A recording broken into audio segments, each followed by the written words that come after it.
Good evening, and welcome to all of you in our continuing series of explorations in Savitri.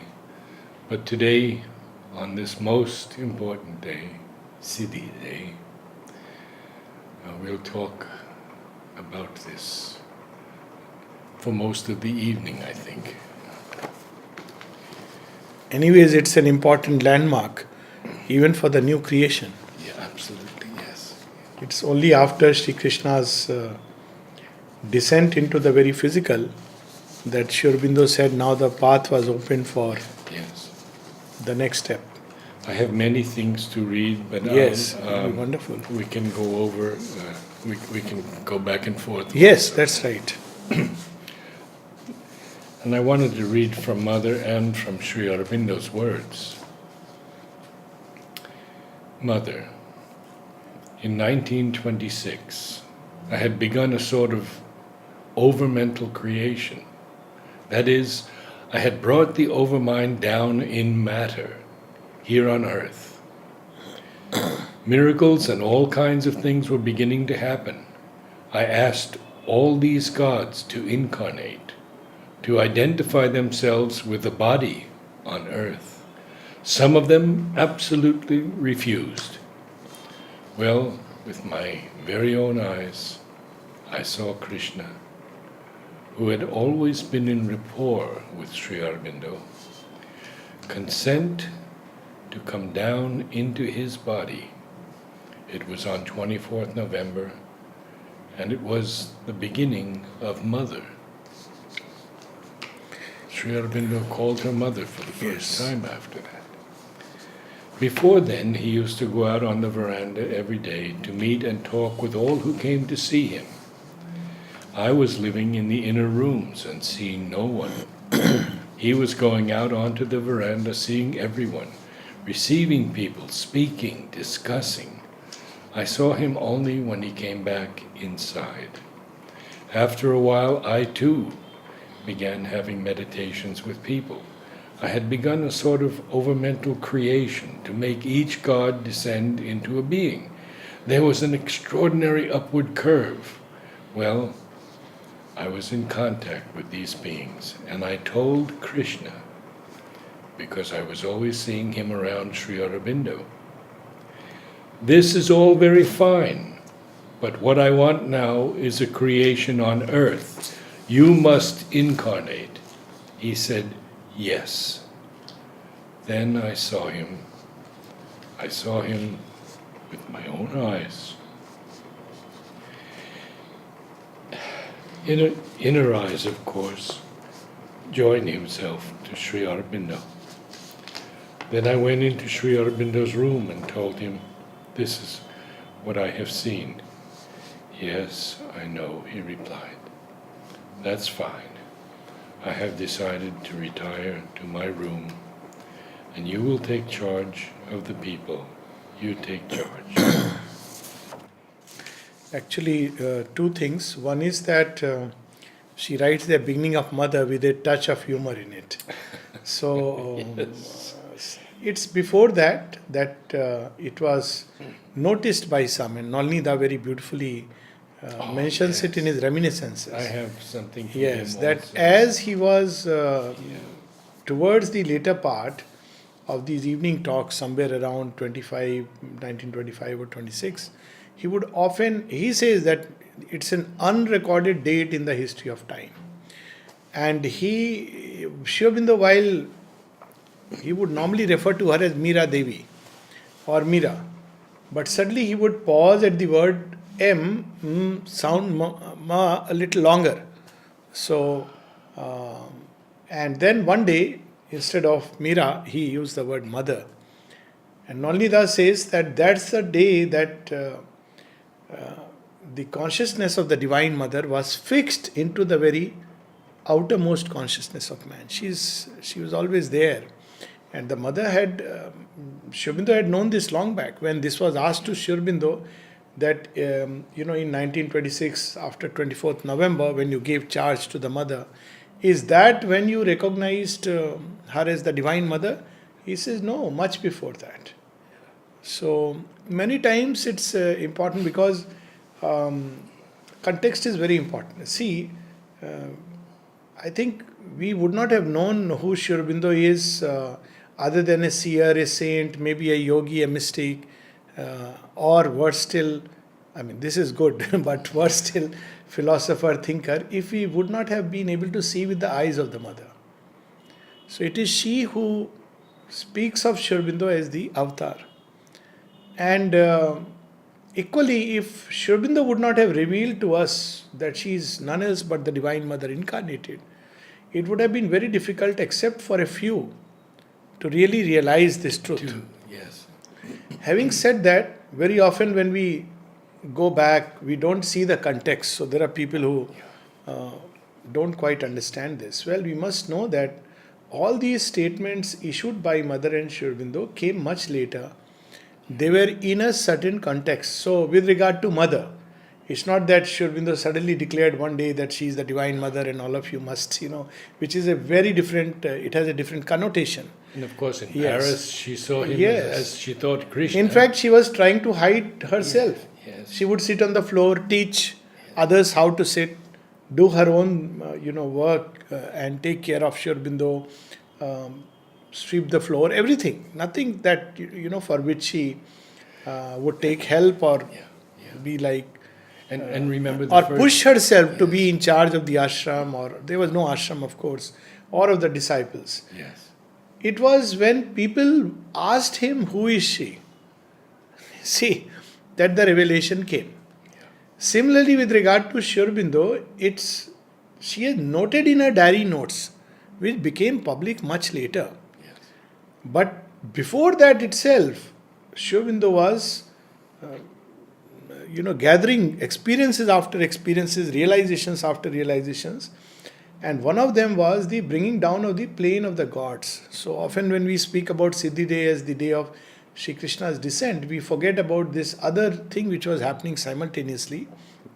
The plane of the gods, bringing it down into matter. And when Sri Aurobindo was asked, I think it was in August or September evening talks of 1926, that what are the conditions which are needed for the fulfillment of the supermind, coming down of the supermind.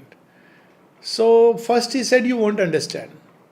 So the disciple says, Yes, you can make us understand.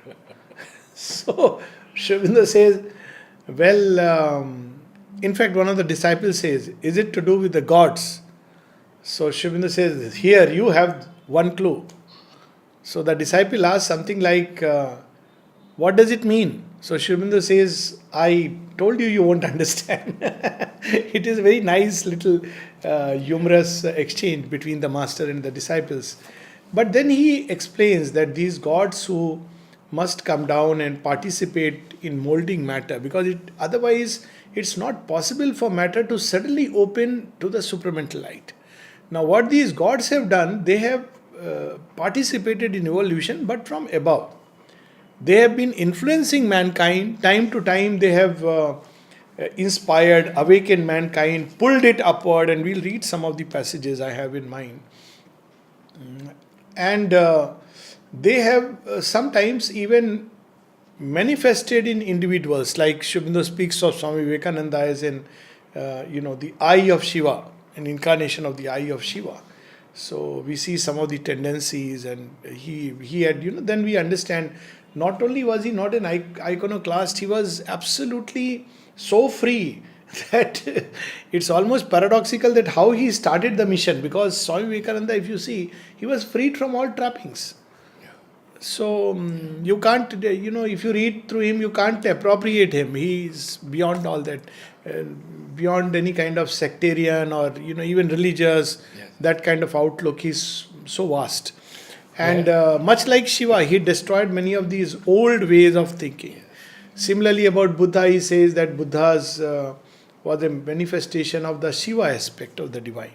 So there have been time to time manifestations of the gods, but none has really touched matter and molded it. And that's what she is referring to, that the gods coming down and tying themselves to matter. Because when you tie yourselves to matter, you have to perforce exercise more than an influence. Manifesting On earth. So what are these gods? Actually, one can understand how difficult it is when we read their description. One of them is on page 57. Several places we read about the planes of the gods. Now, two interesting things about it. One is that, when Sri Aurobindo was asked about the plane of the gods, how to access it, he says one door is through the psychic. And the second, he says that man in his origin, Mother also speaks of it, that man in his origin comes from very high. His true domicile is at the junction. The junction is where the overmind and the supermind come together. It's very difficult. At that plane, one would feel that one is in contact with the omnipotence and omniscience of the Supreme. And Sri Aurobindo says, even I felt like that. Yes, yes. And it's very difficult to get past it. So that's where the gods are born, right into the supermind, which we are reading. The first quaternary are right there, where the supermind is in contact with the overmind. It's a junction. But then, soon thereafter, in that junction, they are conscious of their infinity, of the unity. There is no disunity, there is no quarrel, if one may say so, because Sri Aurobindo uses the word quarrel of the gods and Puranas talk about it. It's quarrel in the sense that each god is an idea let forth, an aspect of the divine into creation. And as he leans towards creation, then slowly and slowly it enters into the cosmic ignorance. But there is a point where they are just beginning to emerge in the supermind itself, where it meets the overmind. And Sri Aurobindo says, man's jiva, the true souliness, it also comes from the same plane. So Mother puts it in a very simple way. She says, man is potentially a god. But then Sri Aurobindo says that, but there is a difference.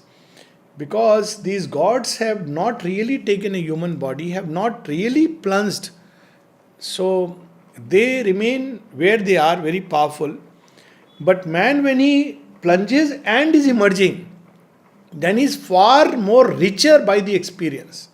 And I think that is the whole mystery of the divine incarnation, because divine can do everything there. So what is the difference between the Supreme everywhere and the Supreme who takes a body as an avatar? And my own take is, which may sound paradoxical, that the avatar is subtly brings something which is not yet there or there as a possibility. So just as the jiva descends into creation, and as it comes up, though it has the same origin as the God, but as it ascends out of the involved state, it has the potential to be something far greater and far richer and far more complex, because in the process it has brought out many more things, richer by the experience. But we see what these gods are. In our inner journey also we encounter the three Madonnas. So we have on page 57, two are the ends of the mysterious plan. In fact, before that he gives the condition that these ends must come together. Let's read that. Okay, well, why don't you I think maybe from we must fill the immense lacuna. a hyphen must. Yes. Yeah. Yeah, we must fill the immense lacuna. Yes. We must fill the immense lacuna we have made. Rewed the closed finite's lonely consonant with the open vowels of infinity. A hyphen must connect matter and mind, the narrow isthmus of the ascending soul. We must renew the secret bond in things. Our hearts recall the lost divine idea, reconstitute the perfect word, unite the Alpha and the Omega in one sound. Then shall the spirit and nature be at one. So, incidentally, this open vowels of infinity and alpha and omega in one sound, reminds one of the Om, where all the three Yes. states of consciousness are brought together. Then he continues, two are the ends of the mysterious plan in the wide, signless ether of the self, in the unchanging silence white and nude, aloof, resplendent like gold dazzling suns, veiled by the ray no mortal eye can bear. These spirits, bare and absolute potencies, burn in the solitude of the thoughts of God. These are the four original gods who come out in the supramental and lean towards creation. So, they have different names. Like if you go to the Vedic pantheon, their names will be different. They are Indra, Varuna, Mitra, and Bhag. No, Ariman. But then, later on they change the names change. So now we have the four great, Shobindo has made it Shakti centric. So we Yes. have Maheshwari, Maheshwari, Mahakali, Mahakali. Mahalakshmi, Mahasaraswati. But elsewhere, I was just reading before we started, Shobindo speaks of this quaternary as Brahma, Vishnu, Shiva, and Krishna. So, but we must understand that this is not the same as the Puranic Vishnu of the Puranas or the Brahma of the Puranas. So, this is a difficulty of terminology, because when Shobindo speaks of Brahma in its original supramental state, is very different from the Brahma that later on comes into the Puranas. So, what happens that these gods, though their origin is very high up, they lean and they bring out countless emanations of themselves. And for instance, Kali, Shivabindo gives this example of Kali. Kali's origin is again there, but there are countless Kalis who are acting on the vital plane, even on much lower down planes, even worshipped by the Rakshasas and Asuras. So, similarly, the gods as we worship now are very different from what Shobindo is speaking of when he speaks of plane of the gods. It's also interesting that when Mother was asked what should be those who are following the supramental path, what should be their attitude towards the gods. So Mother says a luminous indifference. So we are not here to become subject to the gods, because that was the overmind creation. It was not possible to take a leap beyond. So we see again in the Vedas, and we see subsequently that the gods are given their due place, and through the zigzag of the gods, humanity moves toward that high ascension. Then there comes a point when they want to go beyond the gods. There are Rishi Agastya's hymn is there, colloquies are there between Angiras and Indra, where they want to go beyond, because they have reached the highest point and they have to now go, and the gods have to release them. But that was the path. But now their action will be more like once man reclaims his true status. Today's message we have Superman. Then the relation will change into no more worshippers and worshipped, but of brothers and sisters, because we all will realize that we are children of the same infinite divine mother. So the whole relation will change. They'll work as collaborators, and some of these gods have collaborated in the new creation. I want to read a bit from Sri Aurobindo's letters on himself. Krishna is not the supramental light. The descent of Krishna would mean the descent of the overmind Godhead, preparing, though not itself actually bringing, the descent of supermind and Ananda. Krishna is the Anandamaya. He supports the evolution through the overmind, leading it towards his Ananda. And then, this is very interesting, the significance of 24th November.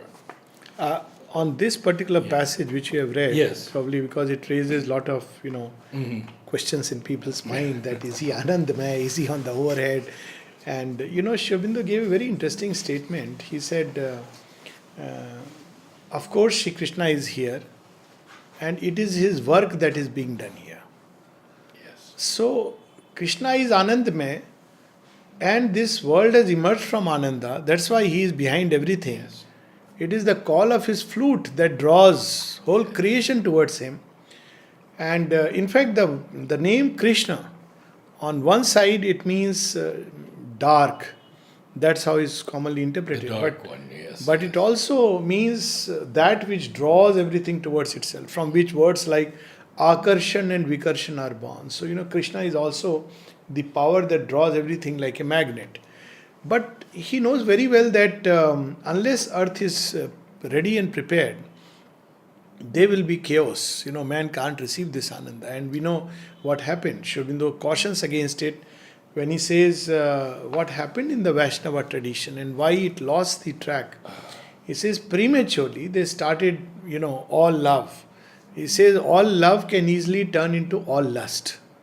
And Sri Aurobindo cautions that is, it can be so dangerous. So there has to come as an intermediary point or as an intermediary step the emergence of the truth consciousness and its establishment in man. If truth is not the base, then to talk about Anandamay and the creation of Ananda, many people use the word delight very loosely, whereas what they are actually experiencing at most is the joy of the psychic, or sometimes the touch of the higher planes, or sometimes, or very often, and that is really worse off, is the vital consciousness. And because they don't know, the true Ananda is so subtle. In fact, Sri Aurobindo says, for example, divine love. It can appear to a human being very cold and aloof and distant. So what humanity has done, it has painted Krishna into an image which is more acceptable to us.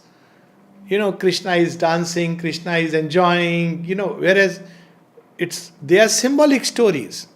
It's not that, they were asuras coming like that, but we have picked those up and change them into, that's what man does, that's how religions are born. For example, the Ras is such a powerful symbol where there is one Krishna and all the gopis and gopis, those who love him, they are his energies, none else. They are the guardians of light. Gopis and gopis are that. Sri Aurobindo says that.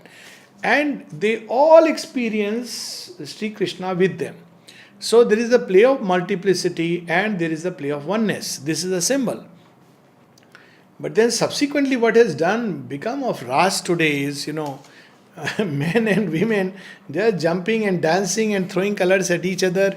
Now this is our, misgiving. But if you look at Krishna's life himself, he came to bring the Anandamay. But he took his station on the overmind. It's how I understand is that in the beginning part, when we see Krishna Leela, the stories of Krishna, which are evidently very symbolic, the first part of Sri Krishna's life, we see that there is so much joy, so much ananda, so much, just as Mother speaks of overmind creation, where there is miracles after miracles. So these stories of Krishna in the childhood are as if all the gods are at play. So many little gods in that ordinary folks. But is the earth ready? No. Even the gop and gopis are not ready. So here I find another very interesting parallel. The other day we were speaking about parallels between Sri Aurobindo's life and Sri Krishna's life. And what I missed out was both as political strategist and military strategist. See, there is a difference between, when a titan fights a battle, he pushes by force. That battle of the bulge, that's it. More force. You see, today also we have all these, this kind of weapon. So another person will develop another kind of weapon. But how do the gods fight? They awaken and inspire and remind you that you are capable. Why? You don't have to be afraid.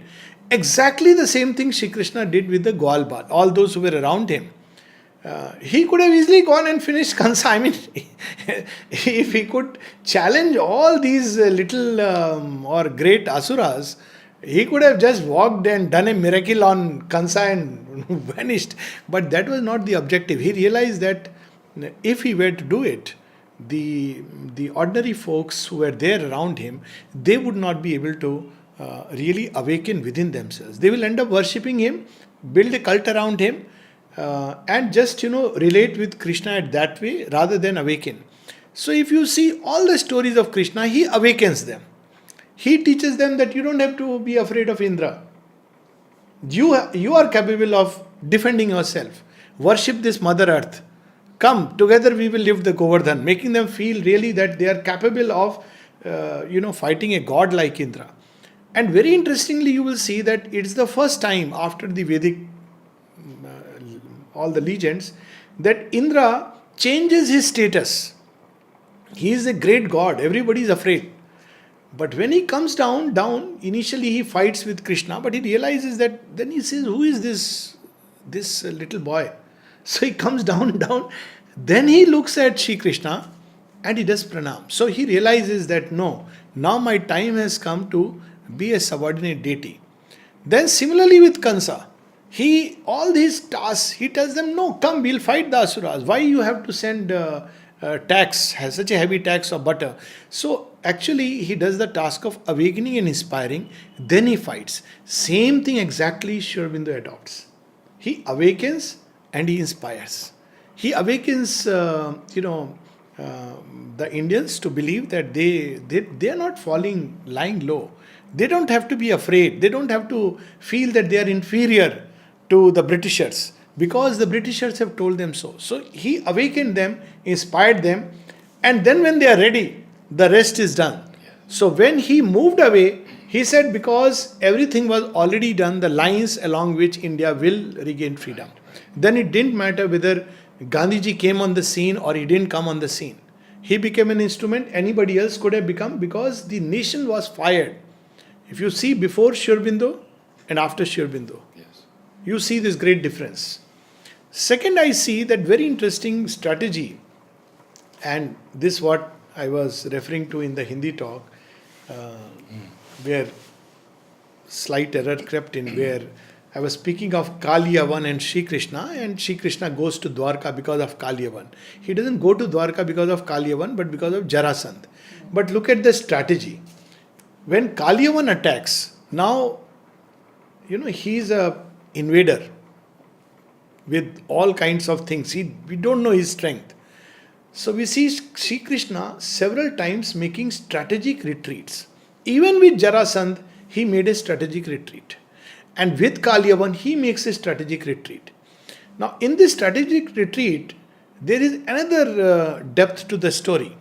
So what does he do when Krishna is retreating? One of his names is Ranachod.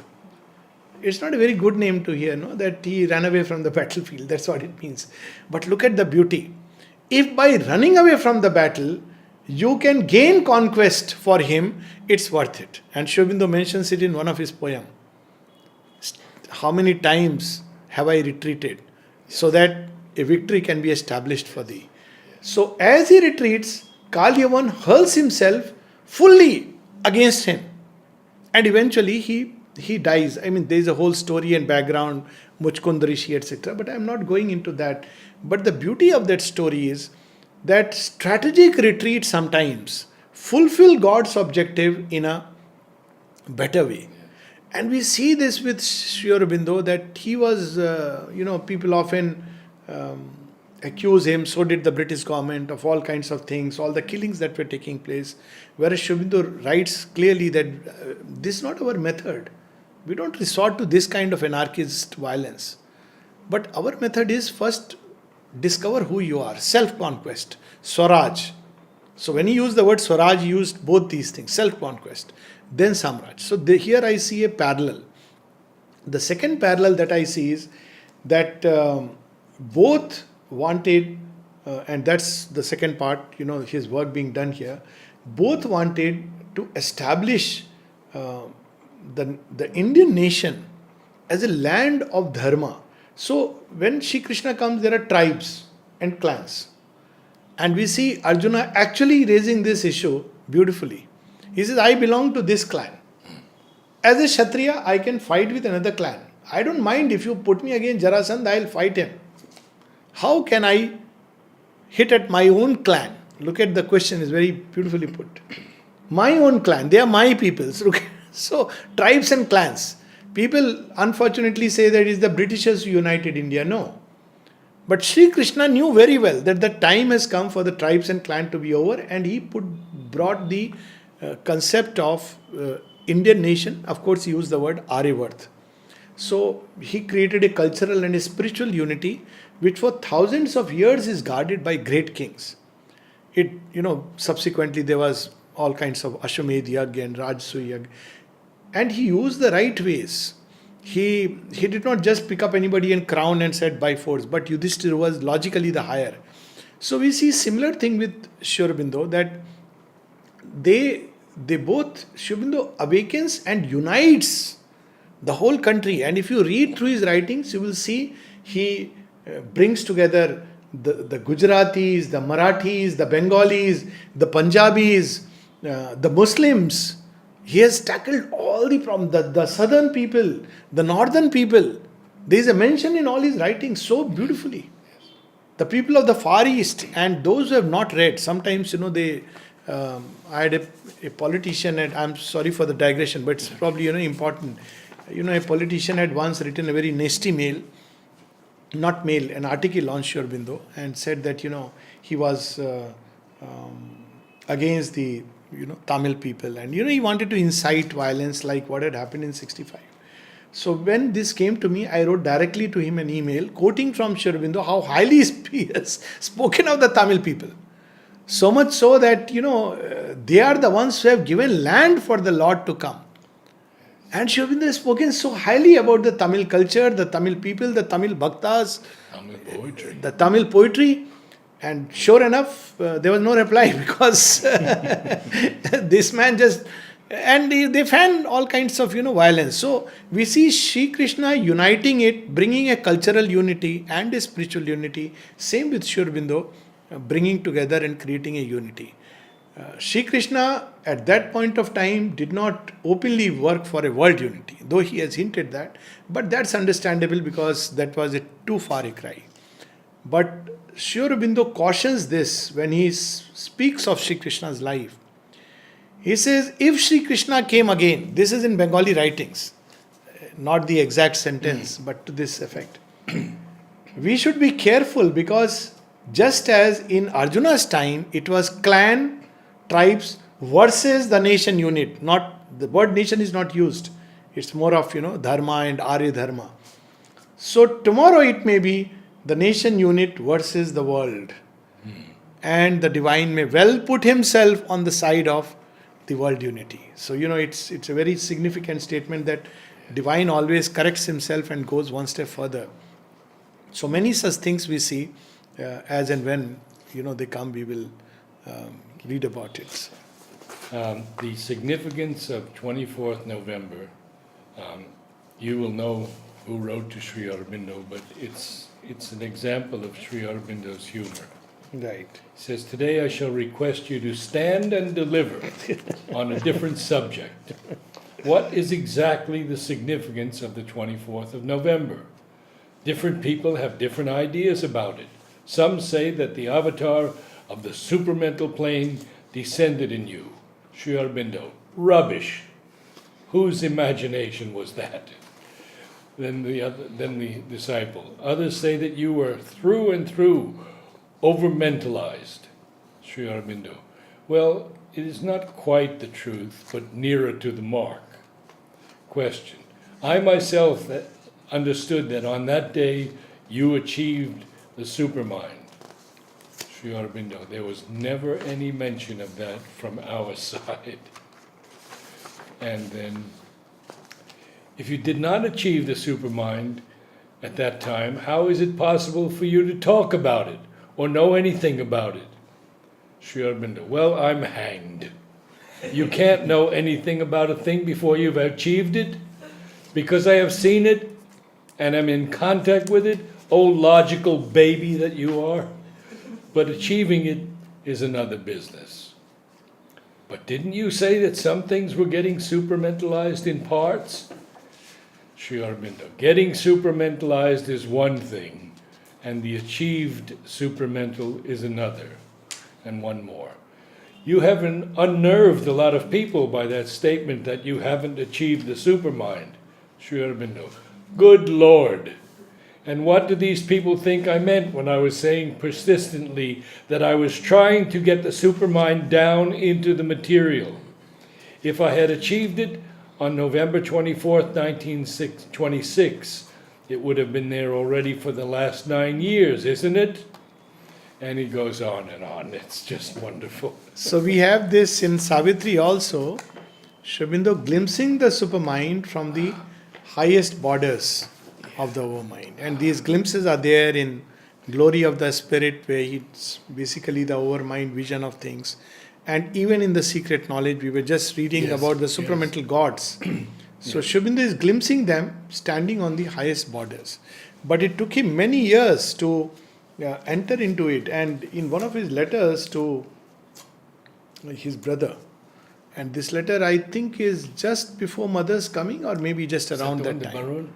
Huh? Barun? Barin, yes. Barin, yeah. This is yeah, in 1920, where he says, it has taken me nearly 15 years Yeah. to enter into just the very first ranges of the supermind. Because it's not possible. Because he doesn't want to enter abandoning matter and everything else. He wants to enter it with this consciousness, human consciousness intact. And that is the difficulty. And so we see the same thing in Savitri, that Sri Aurobindo goes to that point, but beyond it, he comes back and then carries the whole. I'll just read a few lines and then we will. Page? Yes, I'll just.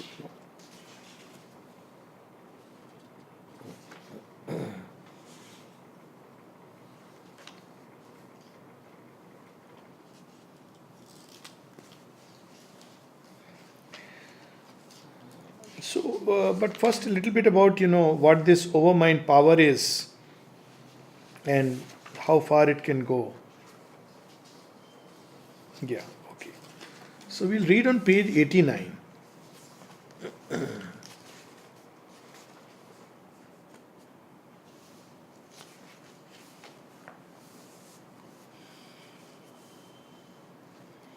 So this of course is characteristically beautiful description of the supramental world as he is glimpsing from the highest.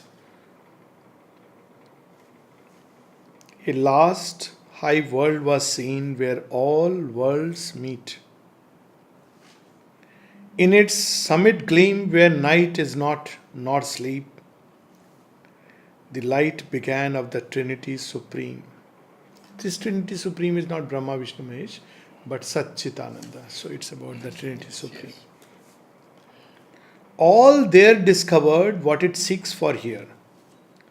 It freed the finite into boundlessness and rose into its own eternities. The inconscient found its heart of consciousness. The idea and feeling groping in ignorance at last clutched passionately the body of truth. The music born in matter's silences, plugged nude out of the ineffable's fathomlessness, the meaning it had held but could not voice, the perfect rhythm now only sometimes dreamed, an answer brought to the tone earth's hungry need, rending the night that had concealed the unknown, giving to her her lost, forgotten soul. So we see that, it is that descent which can annihilate the law of darkness, of inconscience, of ignorance, which he is referring to. But Sri Aurobindo does not straight away after this, he doesn't write about entry into the unknowable. Now he comes back, and Sri Aurobindo speaks of that in his letters. And now there is a long journey he undertakes, right from matter's base, up and up and up, taking the whole consciousness together. And here, what I want to read, how the gods of the overmind act. We were reading about Sri Aurobindo's that phase when he is awakening a nation. How do they awaken? What is their process? How do they inspire? That method. So this is page 280. The heavens of the ideal. This is where these gods have begun to become distinct. Just before that, they are distinct, but they are fully conscious of the oneness. They are in a state of unity. But in the heavens of the ideal, they have begun to become distinct. So look at their action. 280, page 280. A thunder rolling mid the hills of God, tireless, severe is their tremendous voice. Exceeding us, to exceed ourselves they call, and bid us rise incessantly above. We see this in Sri Aurobindo's writings of that period. It's too powerful. You feel like your heart would faint if you were to, when he writes something like Law of the Way. You just wonder, can anybody really fulfill this? But later on, with the coming of the mother, the whole refrain changes. Very often when people, there are people who somehow miss out that, and they look only towards that period of Sri Aurobindo's writings, where he speaks of an intense tapasya for man. Of course, tapasya is needed, nobody can deny that.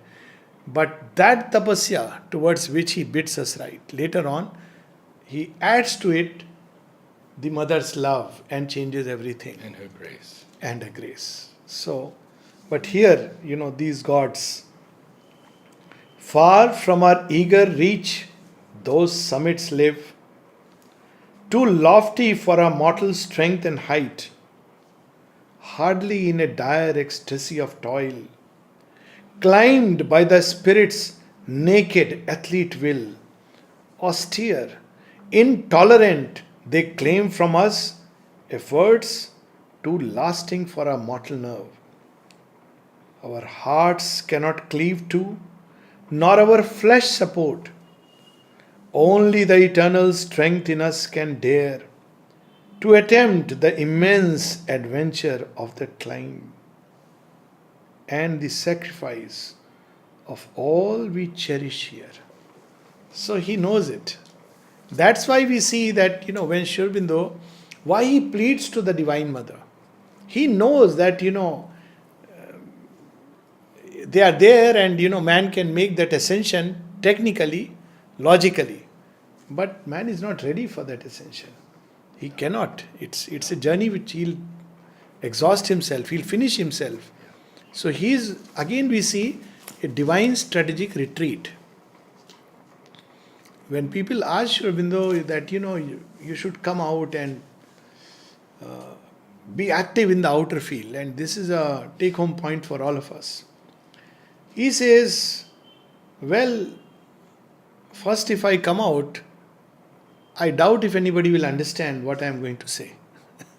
Second, he says that I do not want to come out until the Siddhi is complete, because if I come out, I don't want to come out like a mad rush. So sometimes we, in speaking of mother's work and Sri Aurobindo's work, we get into this mad rush. And everybody picks up a flag and, is doing mother's work. But unless we understand, just as he was speaking to India and saying, unless you reclaim this inner Swaraj, don't rush into Samrajya. Unless we can discover the inner contact with the Divine Mother, live in her light, have her command and the mandate, we should not rush into this kind of a blind activity in the name of Mother's will and Mother's work. This incidentally is also, Mother's will reminds me of very interesting correlation between Sri Krishna and Sri Aurobindo. See, Sri Krishna, how should I act? This is the problem of man. So Sri Krishna gives the solution that act first according to your Swabhava and Sudharma. It's very important in the Gita. And then you offer it to me, and that's the process. So you see your own Swabhava and Sudharma. At the end, he gives a hint, which will be the starting point of supramental yoga. And that hint is Sarva Dharman Parityajya Mamekam Sharanam Vraja. This dharma is not religion, but all my, self-becomings and my law of being and my way of being, you have to abandon it at the feet of the Lord, and I will take you. And Sri Aurobindo's yoga starts from there. All the people who came to, ashram was a very good training ground for it. And there were people who came with this idea, this kind of a natural impulsion, And very much it was their Swadharma also, but the mother would give them some other work. Rishabh Chandji, she gave the work of furniture, and to Nirodha, timber go down. Later on, of course, dispensary. And to many others like that. Our Ved Prakash ji in the dining room. Yes. He was a highly educated person, qualified, economist, and somebody told him that, do you think this is the right kind of work you are doing? You could be teaching in the school, you are such a erudite scholar. He said that mother knows that this is the work I need most for my progress. So, you can see Jayanti Bhai, he didn't know about French and mother sent him to school to teach French. And he told me I didn't know French. So I wrote to the mother, I don't know French. And she said, learn it. She didn't say, no, I'm sorry, I made a mistake. She said, you learn it.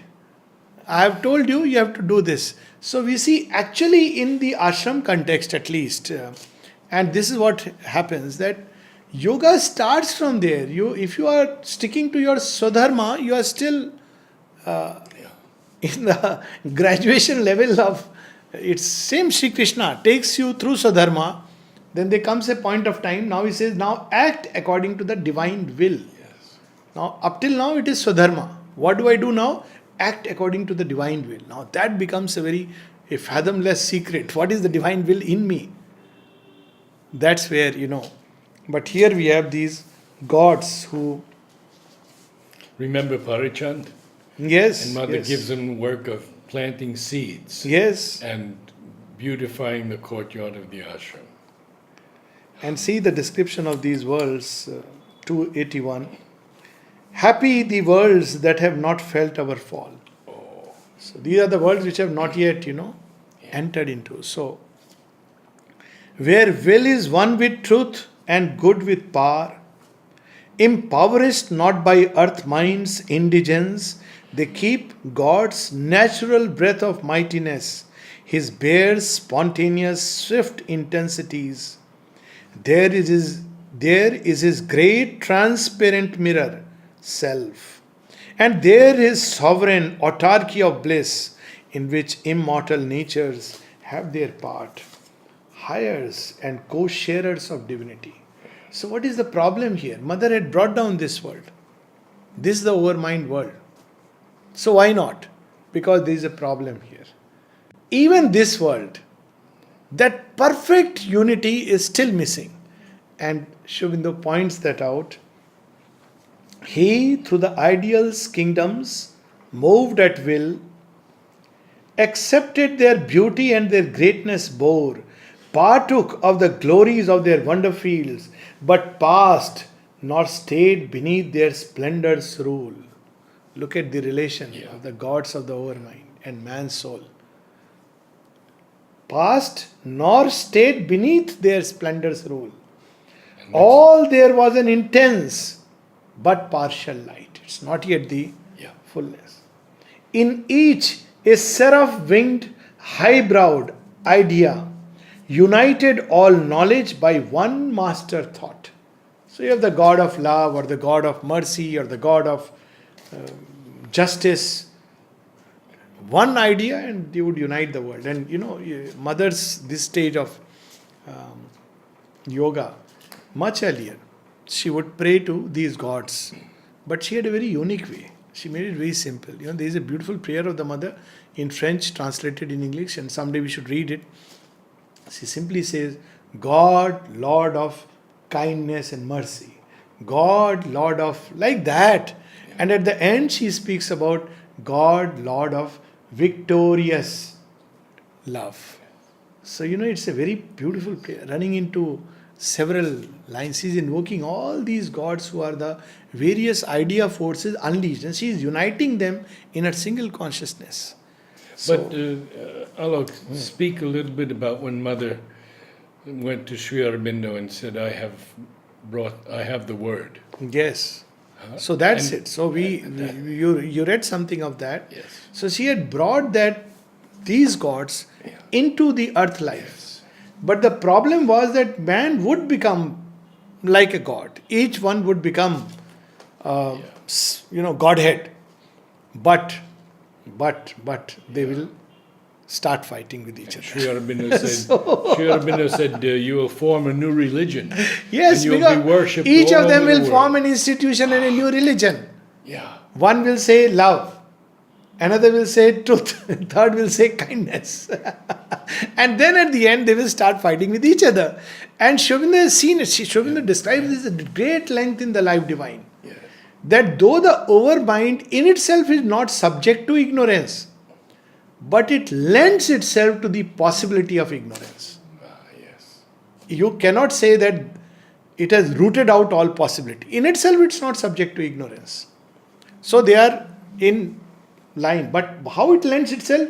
Because each idea in its absolute mightiness is united with the divine, is an aspect of the divine. So it's not ignorant. It acts according to that law. But because it cancels out the other idea truths, it will lend itself. And we see this difficulty, as mankind is awakening to many of these overmind gods, we see this constant tussle. Behind many of these debates which go on,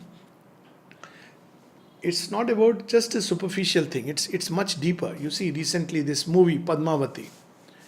Now, superficially it's a debate, freedom of speech and all that. But see, freedom is a Godhead. Justice is also a Godhead. Truth is also a Godhead. Now, I'm not talking of the people who debate very casually and without going to that. But all these Godheads have an equal right. So, the Godhead of truth will say, fine, you have the freedom, but you can't distort things. You have to be true. Be true. We are fine with your freedom. So freedom says, no, but I have my freedom. I can do anything with my freedom. Look at the beauty. Then the goddess of justice will jump into the fray and say, but I want justice. So, so and so has done an excess and so has committed. So we see this overmind world eventually would have led probably to a greater mess. See, in the age of Mahabharata, some of these godheads had actually incarnated in these human beings. Arjuna was himself a manifestation of Indra, and Yudhishthira of Dharma, and so on and so forth. So this is what he says.